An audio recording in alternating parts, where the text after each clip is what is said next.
Hi, I'm Andreas Apitz. In this video of my basic jazz piano series, I'd like to demonstrate how to derive a basic piano arrangement from a lead sheet of a medium tempo swing tune.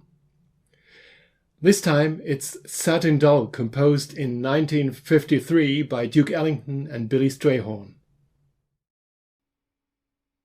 The form of the tune is AABA. In my rendition at the beginning of the video, I opted for a quite common shortcut. Instead of repeating the entire AABA form, I played it once, then added another B and A sections, then going to the coda. I did this to incorporate a variation of the arrangement where I added some more details of the original big band version by Ellington Strayhorn. As usual, there's a link in the description box below the video to download a free score PDF containing both versions of my arrangement. As with all the arrangements of this series, I used 3-note chord voicings in two different shapes.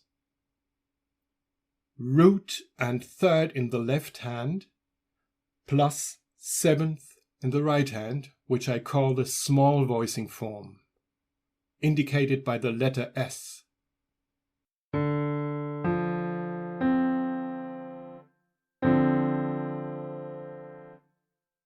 Or root and seventh in the left hand, plus third in the right hand, the large form, marked by the letter L.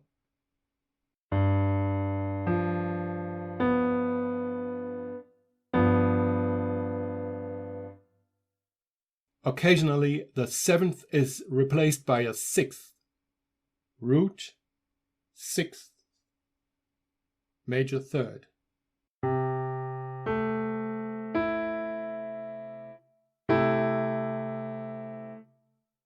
In other spots, especially in the intro of this tune, the root at the bottom of the voicing is replaced by the fifth of the chord. The small form of C major 7 with the root C in the bass would be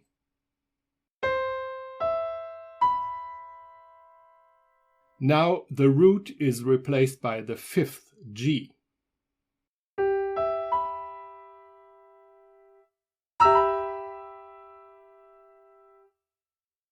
The small form of A minor 7 with the root A in the bass would be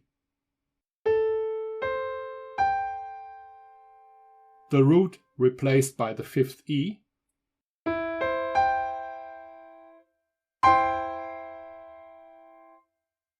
The small form of B minor 7 flat 5 with the root B in the bass would be the root replaced by the fifth, which is a diminished fifth, F.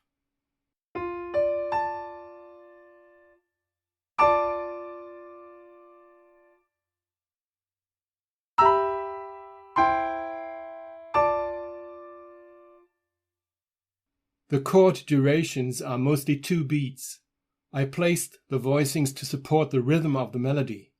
In the notation I marked these places by an X above the melody notes. In bar number 1 of the A section, the note G on the end of 2 is a syncopation of beat 3. So I anticipated the chord G7 there also. The same applies in bar number 3.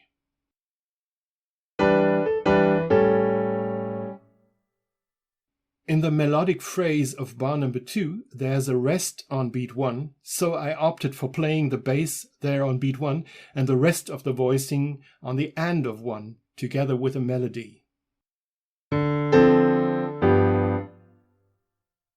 This also applies to bars number 4, number 5,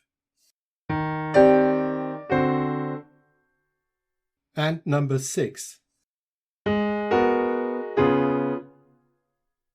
At the end of the A section, there's a long melody note G.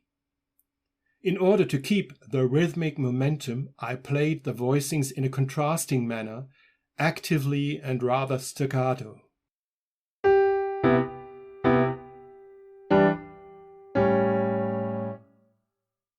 Finally, I'd like to play the second version of my arrangement, which, as I said before, contains additional counter melodies of the original arrangement by the Duke Ellington Jazz Orchestra, while I kept my basic 3-note voicing concept.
That's it. Thank you for watching. Bye. See you next time.